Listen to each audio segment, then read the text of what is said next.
Wala tayong biyahe mga kabiyahero, kaya ang ating pag-uusapan ngayon ay ang mga pagkain na nakapagpatalas ng memorya kahit may edad ka na kung lagi mo itong kinakain.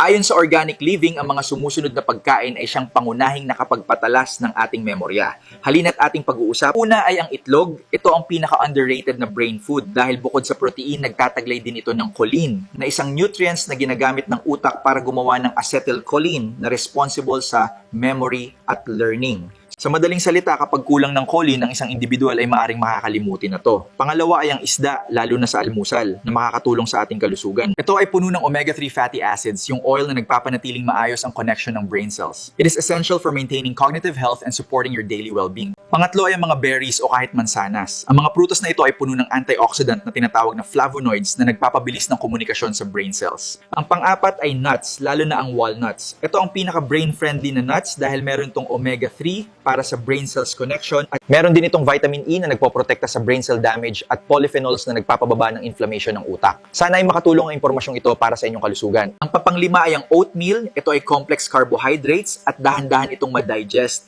kaya pantay-pantay ang energy ng utak buong umaga. Ang pang-anim ay ang saging. Ito naman ay puno ng vitamin B6 para sa production ng serotonin and dopamine na responsible sa mood, focus, and mental clarity.